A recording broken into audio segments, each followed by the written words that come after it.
Mesdames, Messieurs, bonsoir. Très heureux de vous retrouver ici en direct de la porte du parc d'exposition de Villepinte dans le cadre du CIMA. Et j'ai le plaisir d'accueillir le ministre de l'Agriculture et de la Souveraineté Alimentaire, Marc Fesneau. Bonjour. Et merci d'être ici. Bonsoir. Très heureux d'être là. Juste face à vous, Philippe Mauguin, bonjour. Vous êtes PDG de l'INRAE. Merci aussi de participer à ce débat. Bonsoir à tous les deux. Voilà. Alors, on le sait, l'agriculture a dû toujours relever des défis. C'est pas nouveau, il y en a eu toujours dans l'histoire, sauf que là, on sent que le pas de temps s'accélère et qu'il faut prendre des décisions rapides, des décisions objectivées, justement, pour être capable de relever et de faire face aux grands défis.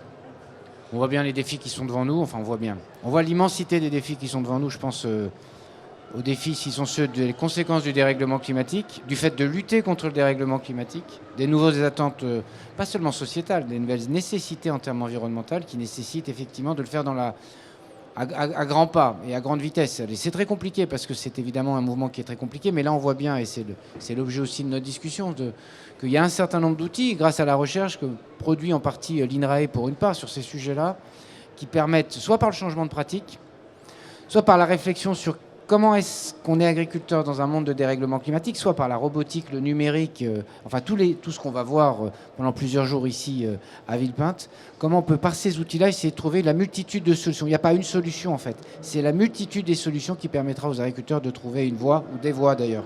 Alors, il y a beaucoup d'argent qui est investi aujourd'hui dans la recherche notamment. C'est vous aussi, dans les politiques publiques, qui devez donner un appui pour choisir quelles sont les cibles ou les segmentations prioritaires ? C'est vrai que, comme le dit le ministre, les défis sont immenses. Adapter nos agricultures à l'horizon 2050 ou 2030, c'est maintenant qu'il faut le faire. Dérèglement climatique, c'est malheureusement pas que ça. On est sorti d'une pandémie qui a affecté le système agricole et alimentaire mondial. On est dans un contexte de crise géopolitique avec des fortes tensions sur les marchés. Et donc finalement, les agricultures et les agriculteurs, ils encaissent des chocs qui sont de plus en plus courts. Donc ce que doit concevoir la recherche, c'est des systèmes agricoles qui soient à la fois durables vis-à-vis de l'environnement, qui soient de qualité pour nourrir les hommes et qui soient résilients. Et ça, c'est pas si simple. Et c'est pour ça qu'on a besoin, et c'est ce qu'on montre à nos visiteurs sur le stand, on a besoin d'avoir beaucoup d'intelligence, des humains, des chercheurs, des agriculteurs, beaucoup de données. Donc on a besoin du numérique pour réussir la transition écologique. Ce qu'on voit, c'est que le monde se complexifie. Ça veut dire que globalement, il faut de plus en plus de connaissances et peut-être de digital ? Oui, c'est vrai que si on imagine, déjà c'est le boulot de l'agriculteur aujourd'hui, de capter les évolutions du climat, qui sont de plus en plus violentes dans un sens ou dans l'autre, de connaître ses terres, de connaître ses marchés, de suivre la santé de ses végétaux, la santé de ses animaux, c'est beaucoup d'informations. Alors, grâce au progrès de la recherche, grâce aux capteurs et aux données, on a ces flux de données qui arrivent. Donc, il faut être capable de les traiter pour aider l'agriculteur à prendre les bonnes décisions, piloter des agroéquipements. C'est effectivement des défis qui sont passionnants. Mais on a des solutions qui sont en train d'arriver sur le marché. Il va falloir apprendre à cultiver dans des conditions extrêmes, c'est-à-dire avec des événements qui sont de plus en plus extrêmes, mais il y a des solutions. Il y a des solutions. Alors, ce qui est assez intéressant, d'ailleurs, on vit dans un moment où à la fois on a des solutions qui sont les solutions de la plus haute technologie que l'espèce humaine n'ait jamais inventée, et en même temps c'est fondé sur des solutions liées à la nature. C'est-à-dire qu'on a un double mouvement, c'est-à-dire le travail sur comment on travaille sur les sols, comment on travaille sur le cycle de l'eau. Et finalement, quand on regarde historiquement, c'est des sujets qui ont toujours été sur la table. Alors évidemment, là, on a des sujets qui sont plus complexes, avec d'ailleurs des solutions plus complexes, mais justement qui vont permettre de répondre à cette complexité. Ça, c'est un élément pour moi de grand encouragement, parce que c'est par ces solutions-là qu'on arrivera à répondre à la complexité des choses. C'est vrai que les mouvements sont de plus en plus... brusques, brutaux. Nous étions dans un pays, alors ça n'était pas le cas partout dans le monde, qui étions habités au côté tempéré. En gros, on connaissait à peu près notre pluviométrie, on connaissait la richesse de nos sols, on savait qu'on n'avait pas d'événements hors événements séculaires, d'événements climatiques violents, et donc ça permettait, y compris dans la réflexion économique, de se projeter à 10, 20 ou 30 ans sans avoir d'inquiétude. Et nous découvrons l'arythmie et le fait que nous ayons des moments maintenant qui fassent qu'il n'y a plus de stabilité. Et donc ça, c'est un élément très compliqué pour une agriculture qui ne s'est pas construite comme ça. Sacré défi, on a un climat qui est changeant de plus en plus, on retire des filets de sécurité, on veut de moins en moins de pesticides, et effectivement qui étaient des sortes d'assurance. Ça veut dire qu'il va falloir sécuriser par quoi? Par la connaissance, par les technologies, par les agroéquipements? Oui, un peu tout ça. En fait, il n'y a pas de... C'est un message qu'on a porté, que les chercheurs portent. Il n'y a pas de solution magique pour faire face à ces transitions. Il y aura pas... Ça serait super, hein, mais ce n'est pas le tout biotechnologie ou ce n'est pas le tout numérique qui va être la solution. C'est une combinaison de leviers. Donc il faut qu'on ait à la fois, comme l'a dit le ministre, et on revient finalement à l'agronomie et à la connaissance intime que l'agriculteur ou l'agricultrice ont de leur sol, de leurs plantes, de leurs animaux, pour être en capacité de les observer avec de l'aide, pour limiter au maximum l'utilisation des intrants chimiques. Et c'est vrai que les produits phytosanitaires, les engrais, les antibiotiques pour l'élevage, c'était des éléments de sécurisation du rendement et du revenu face aux risques notamment de maladies et d'attaques. On veut les baisser pour des raisons qui sont à la fois environnementales et sanitaires. Et bien ça suppose, pour retrouver des solutions basées sur la nature, plus de diversité. Donc on retrouve de la diversité davantage dans les rotations, voire de la diversité variétale intraparcellaire. Et ça redonne une forme de résilience à l'agriculture, mais c'est quand même compliqué. Donc on a besoin de passer d'une agriculture qui était intensive en intrants à une agriculture intensive en intelligence. Et c'est ce qu'on est en train de faire avec les agriculteurs, avec les chambres d'agriculture, avec les instituts techniques qui sont nos partenaires. Alors cette complexité, on la voit, il va falloir l'expliquer quand on voit ce qui se passe avec les bassines, par exemple. La question, est-ce qu'on va pouvoir cultiver avec ou sans eau? La question est évidente, c'est la réponse est non. Globalement, il va falloir expliquer tout ça. Il y a un vrai challenge pour vous.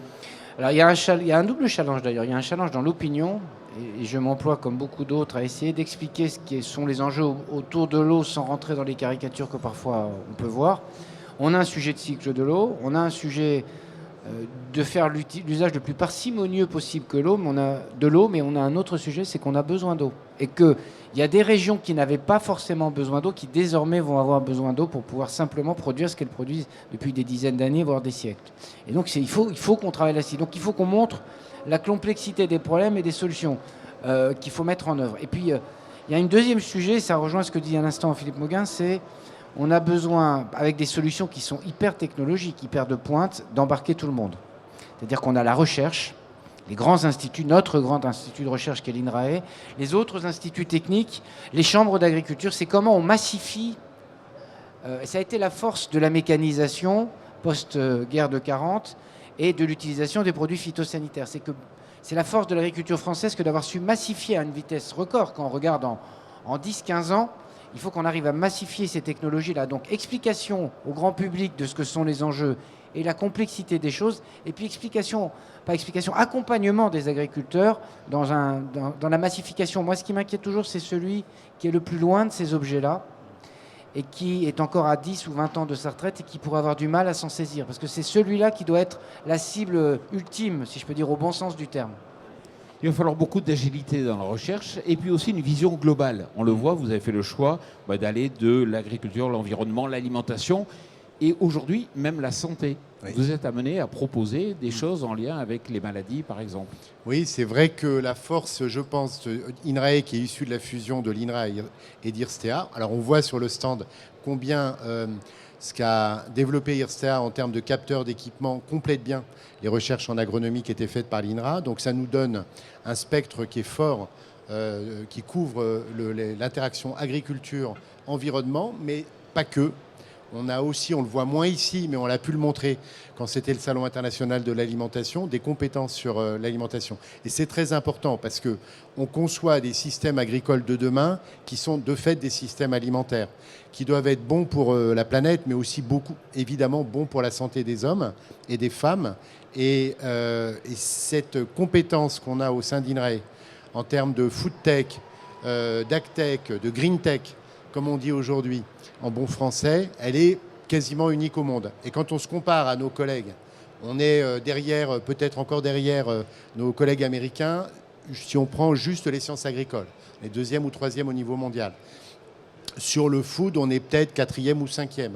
Sur l'environnement, on est dans les 5 à 7 premiers. Mais sur ce continuum, agriculture, alimentation, environnement, on est les premiers je pense, aujourd'hui au niveau mondial, à développer une recherche finalisée pour trouver des solutions pour les agriculteurs qui ne soient pas des bouts de solutions.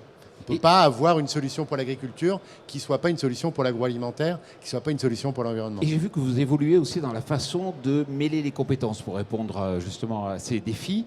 Par exemple, vous avez l'agro-technopole. Quelque part, vous abattez les murs de façon à ouvrir vos centres de recherche, à accueillir un peu comme le coworking amène aujourd'hui à repenser la façon de travailler. Vous faites du recherche. Ouais, c'est de l'innovation ouverte, on pourrait dire, de la recherche et de l'innovation ouverte, de l'open innovation. Et donc, je vous invite effectivement, comme j'ai invité tout à l'heure le ministre, à visiter l'agro-technopole de Montaule, qui est un lieu où on est en train de concevoir la robotique agricole de demain avec les agriculteurs, avec les entreprises, les start-up, les équipementiers, puisque évidemment, il y a des start-up spécialisées en robotique, mais qui vont travailler avec tous les grands du machinisme agricole pour qu'on ait des solutions qui soient des solutions efficaces. Donc ça, on le fait à Montauldre, mais on le fait dans nos autres unités expérimentales. À Dijon, à Époisse, on est en train de concevoir des systèmes de production agricole avec très très peu de phytosanitaires. C'est fait avec les agriculteurs, avec les coopératives. Quand on est dans la Drôme, on est en train de préparer l'arboriculture de demain avec les agriculteurs, avec les partenaires professionnels. Quand on est à Bordeaux ou dans le Languedoc, dans nos unités viticoles, on est en train de préparer une viticulture qui résiste au mildiou et à l'oïdium, sans pesticides, qui soit adaptée au changement climatique. Et donc partout, il faut qu'on soit connecté pour raccourcir les temps de recherche et développement. Et c'est aussi pour ça qu'on a lancé une cellule innovation avec Innovation Transfert, avec les chambres d'agriculture et l'ACTA, pour essayer d'accélérer les temps de transfert de nos résultats de recherche. Marc Fesneau, on est arrivé au terme de cette émission. Je crois que vous êtes attendu pour les Innovation Awards, la remise là.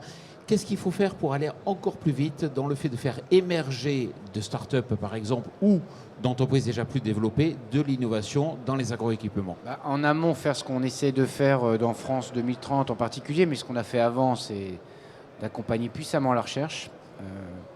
Et il ne faut pas en relâcher là-dessus pour qu'on essaie de regarder, et de le regarder, comme ça vient d'être dit, dans la globalité du sujet qu'on doit traiter, c'est-à-dire la capacité de production, l'autonomie alimentaire, le dérèglement climatique, enfin la lutte contre le dérèglement climatique, la question d'une seule santé, au fond c'est ça l'affaire qui est derrière. Donc ça c'est un premier élément. Et puis deuxième élément, c'est de réfléchir à des systèmes qui permettent la transmission sur le territoire. C'est ce qu'on a fait au travers de France Relance, c'est ce qu'on fera aussi au travers de France 2030. Donc outils et puissance des moyens de recherche dans une logique pluriactivité, au fond, plurisectorielle, pas pluriactivité, plurisectorielle, pluri-horizon, parce que c'est une solution globale qu'on doit trouver, comme l'a très bien dit Philippe Mauguin.